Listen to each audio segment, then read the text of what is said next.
All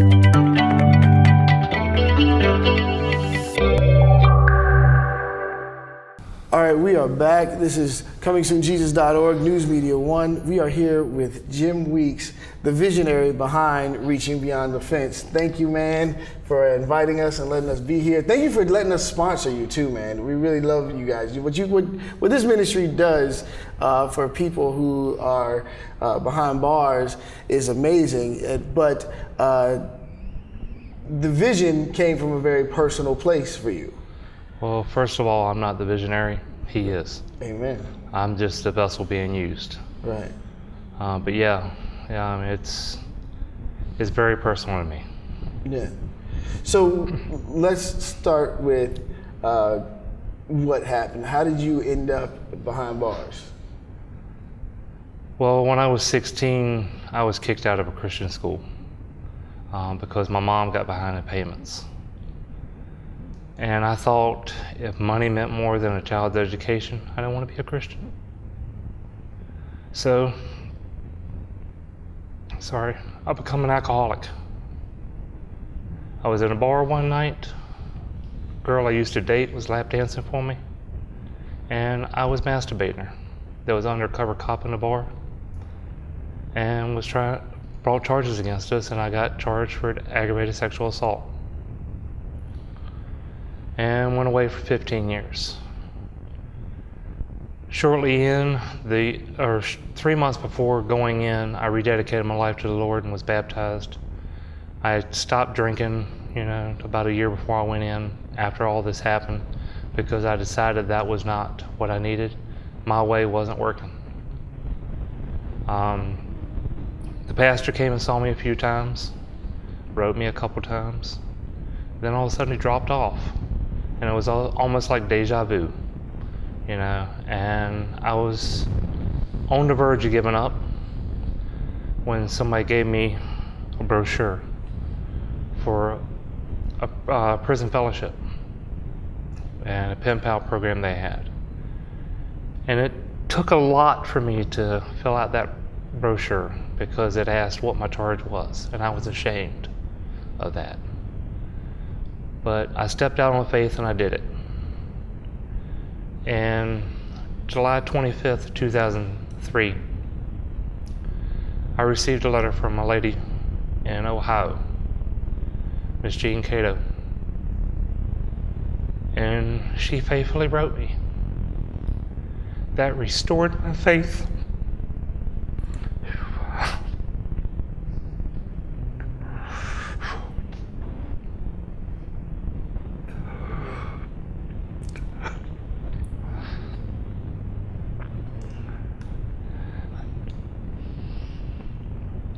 I knew then that God was with me, and He was going to see me through this. And He did. 15. You felt that love. Now, I know that had to be strange because you go from this shame to feeling this love, and I can only imagine, first of all, the humiliation of being behind bars and then having to say why you were behind bars. But then for this blast of light to come through all of that darkness, it's like, is this for real? Now, I want to take a step back because you had already felt rejected, like Christianity just was nonsense because, like I said, your mom got behind on payments. And so that rejection led you down this just what happened? Did you just feel like nothing mattered anymore? No, I just felt that, if being a Christian meant money was more important than a child's education, then I didn't want to be a part of it. And then it was like, they don't care about me as an individual because they could care less whether I get my education. And so I was everything else was there. The alcohol was there, the partying started. I started hanging around the wrong crowd, the wrong people, started drinking, become an alcoholic, and was an alcoholic for 16 years. Wow. Wow. So there was already like a war for your soul already kind of started just from that, and then you end up behind bars. Now, did you feel like you were abandoned? Yeah, because 95% of my family and all those people I thought were friends just quit writing. They didn't even, half of them didn't even write me to start with. It's like, Wow. you're in prison. I don't want my name or address associated with that. You know, you're worthless. You mean nothing to me. You know, that's kind of the way I felt with all of them. It's almost like Wow. when you're on the outside and you're hanging around these people, it's what can you do for me? Yeah, you're my buddy because you can buy a beer tonight because I ain't got no money, you know? But then once you get behind bars, you can't do nothing for me. What do I need to write you for? And so they just move on with their life and just forget about you. That's a pretty hard interpretation. Because no matter how you look at it, that's what it is. It's bigger than out of sight, out of mind. It's like you're no more, because you're behind bars, you're not valuable to me anymore. And you saw that reality from the other side. And then you have this stranger come out of nowhere. Once you signed for the prison ministry, the stranger comes out of nowhere and writes you. What is that first letter? What did that feel like? That first letter feel like? It was kind of like when I was baptized, because I have a phobia of going underwater, and I had all these visions of pulling the pastor under and everything else, you know. But when my foot touched that water, there was a calm peace come over me. And when I got that letter, again, I felt that calm peace. It was like, you're being accepted. Someone cares about you. They don't know you, but they care about you. Wow. You know, and when I got that letter, I wrote back, and it just continued. As the years went on, you know, she started not only writing me letters, but she also started sending photos of her husband and her daughter and son and grandkids. And I actually got to see her grandkids grow up through photographs. I felt like part of her family, you know, and so it went from just being a pen pal to being family. Yeah. You know. Now, when you started to realize that this was for real, that someone really cared about you, did you start feeling more hopeful? You know what I mean? And did you start feeling like, okay, things are gonna be all right? Like, or was it still a struggle with the fact that you're there because you're physically there? You know, what did it do for you? Well, I mean, when you sit around and you hear them do mail call and everybody's getting mail but you, and then all of a sudden they're calling your name too. Wow. You know, it just means so much to you. That is huge right there. That's a huge statement you just said right there. Like, I can't imagine, you know, hearing everyone else getting mail and then not you. You know what I mean? Wow. Well, back when you were a kid in school and they're picking teams, Yeah. were you ever the last one to be picked? I was terrible at basketball. They would never pick me. Well, I mean, that's what it's like. Yeah. They call mail. Everybody's called but you. Wow. I mean, that's the closest I can give you to as a comparison. Yeah. But when you start getting those letters, it's like, you know, people start looking at you like somebody cares about you out there.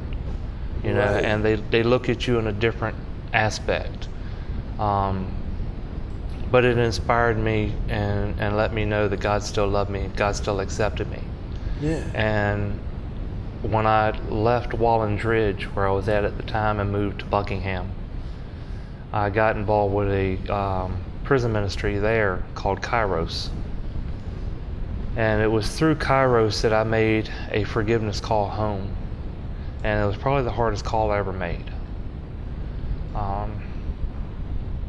Called home and I asked my mom and dad both for forgiveness. No, why did you do that? For one, for being in there for the disgrace and disrespect I brought upon the family.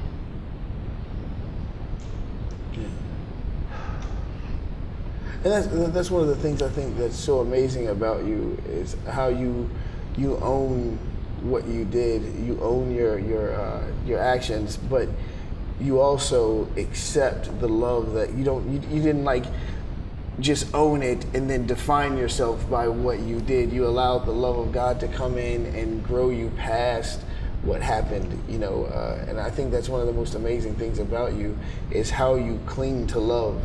And I think that's amazing. Well, the Lord brings us through things so that He can use that. And I truly believe that. We have one gentleman who signed up for the ministry. We assigned him a pen pal, and he had lied about his age. Yeah. And he also said he was in for credit card fraud. And we found out later when she said, "This doesn't seem like a 20-year-old writing."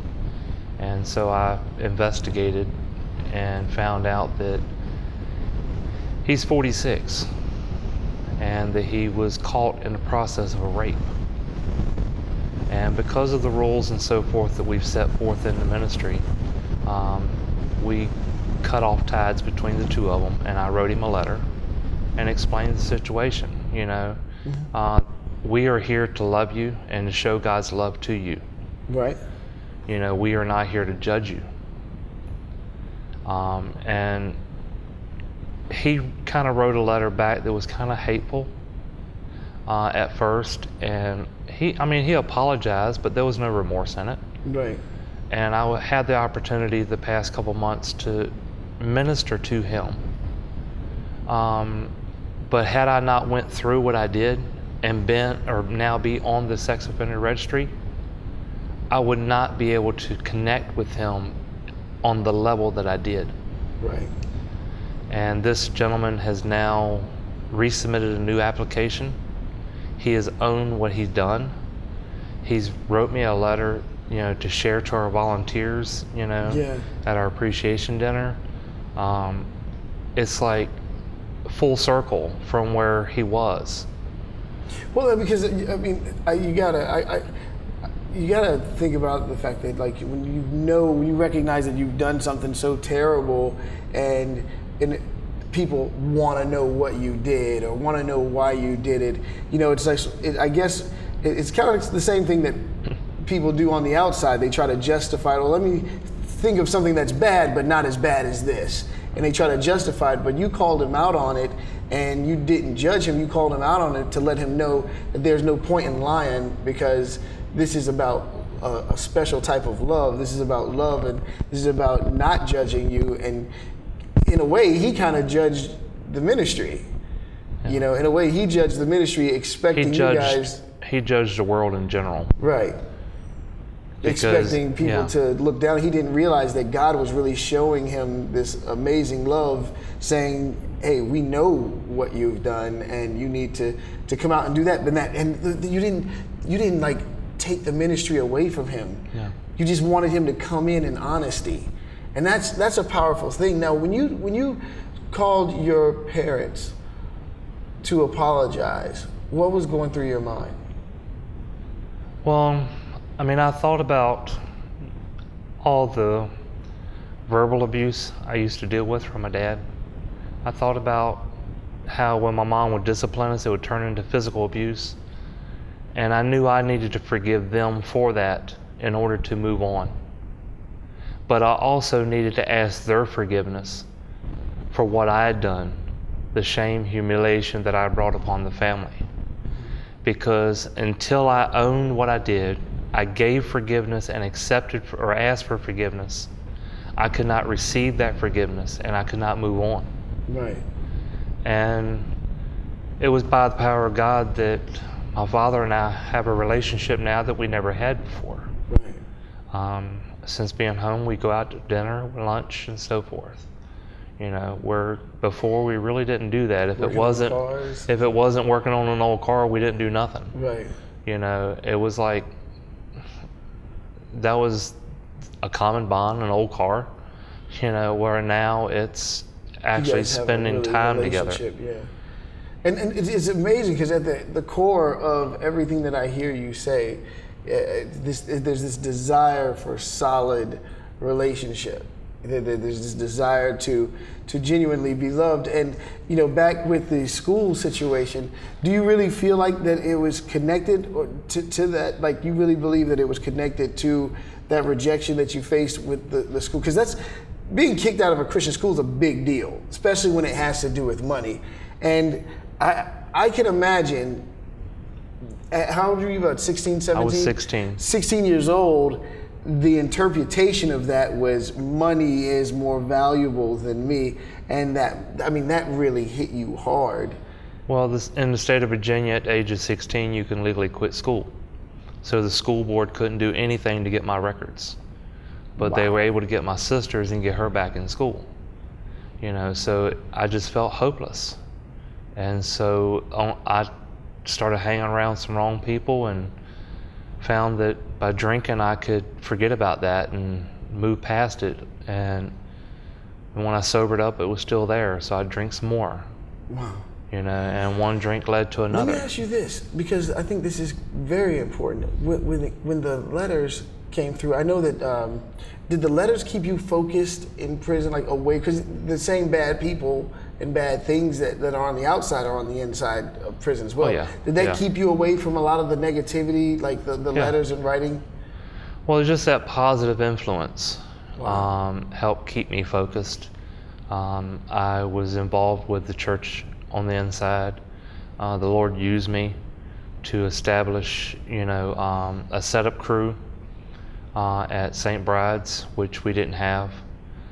He used me to establish an usher board that we didn't have, because when I arrived there was only 400 inmates, and we had about 32 that came to church.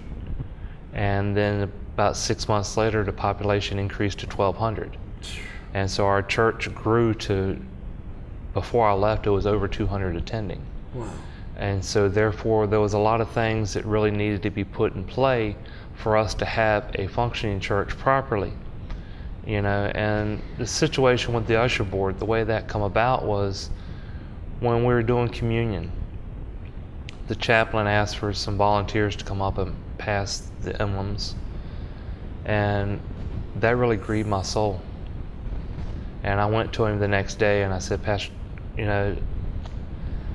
don't know their walk. How can you just have anybody come up and pass out something so sacred? And he was like, well, you're my head usher.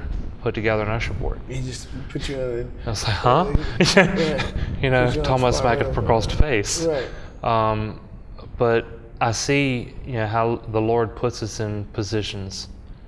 Looking back, it's all the little that I knows. Yeah, it's funny because even out in the community, when people see the Coming Soon Jesus shirts, they say, "Oh, you support Reaching Beyond the Fence." You know what I mean? And I'm like, "Wow, Jim." And they a lot of them, people I didn't even know had ever been incarcerated have been incarcerated, and they speak so highly of you because of the amount of favor that you gained and the man of God that you are. I mean, the person that even gave me the number to contact you in the first place, he was like, you have to meet this guy. He is the real thing. He really loves God. And that's one of the things that I'm so impressed by, is that while you were there, you didn't just waste your time. You really sought after God for real. And a lot of people get that prison faith where as soon as they get out, they let God go. But you have been, since you've gotten out, you've been just on the run for God. Now, what's interesting is this artwork, and the things that you've done for the Reaching Beyond the Fence t-shirts. That's the artwork that a lot of that artwork, and even the artwork you use for your ministry, that artwork you created when you were inside. Well, the artwork we use on our t-shirts was actually drawn by one of the inmates who's currently part of the ministry. Wow. The other artwork that's on our brochures and so forth are stuff that I drew, when I was on the inside. But in 2007, I wrote a letter to a lot of those so-called friends and family, or a poem, I should say, and just kind of feeling saying what I felt. And that poem is on our website. And 2010, I was taking a graphics class. Had never used a computer in my life. Teacher tells me to log in. I'm sitting there wiggling the mouse trying to get the thing to come on. I didn't know you're supposed to hit the power button. Right. Because I didn't know where it was. But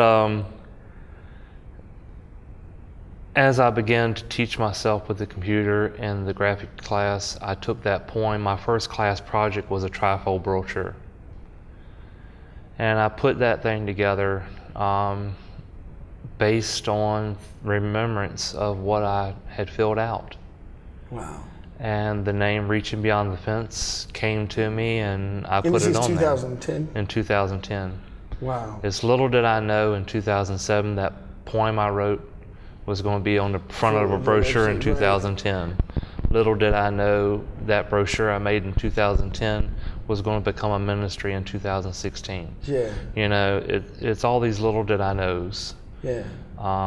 When I received my information from the school or from the prison, I saw that brochure and I didn't like seeing the old address on there that I had stuck on there, and it was like that doesn't work, and so I put P.O. Box 3672 on it. What is the significance of that? It's just a number that came to me that day. I've never heard God speak audible to me, but I've learned to listen to that small voice in my soul, my spirit. Mm-hmm. And that's the number that spoke to me. And I put it on there. And it was the next day I was at work, and a friend of mine called and said, "Hey, I need a ride to work. I missed the bus. I don't have money for the cab." And I went and picked her up. She works right around the corner from the post office. And I went in and applied for a post office box. And they assigned us P.O. Box 3672. That was confirmation right there to me that I was supposed to move forward with this. And you had already had it on the... All I had at that moment was a brochure I made 6 years ago. And it was on that. That's amazing. So I went home and I prayed and just trusted in the Lord to give me the wording that I would need to make all the forms that we were going to need, the other brochure for the residents on the inside, and it's just a lot just happened in 2 months before I introduced it to the pastor. Yeah. And he introduced it to the elders, and they told me, this is an answered prayer. We've been praying to start a prison ministry, but just didn't know where to begin. Vision for it. Yeah. Now, I do want to say this too, people. If you're looking for a ministry that you're trying to find your place. Maybe you're not a pastor. Maybe you're not, even an evangelist. If you're trying to find something significant that can impact people's lives, being a pen pal, obviously, and you're looking at a testimony right here that shows that if you just take the time to write a letter to someone to show them that you care, that you're praying for them, that can change someone's lives. Now, you know the statistics on what the return rate is if people have a pen pal. What is that? Studies have shown that an inmate who has a pen pal, just that positive influence in their life, lowers their recidivism rate by 8%. Right, and that's huge. That's huge because a lot of times people who already don't feel cared about, they come back out, they get released, and then they feel like that's their community. They'll do something just to go back sometimes, or sometimes they just don't know how to respond. But because you experienced that love, it really did bring you back into a healthy reality where you didn't want to go back. You want to operate in the love of God, and it changed your life in a profound way. And I think that like you guys are witnessing the importance of first of all, the power, and not just the importance, but the power of what a simple letter can do. And how many? Do you know how many letters between you guys were written? There was 113 letters written by each of us in the course of 12 and a half years. 113 letters. consistently, like over 12 years. The 113th letter from her was the first letter that I received when I hit the streets. Wow. It was at the house waiting on me. Wow. Wow. Well, we're going to come back and we're going to actually have the family that his pen pal family, they're actually here, and we're going to talk about, the connection that they had and why this happened. So we'll be right back.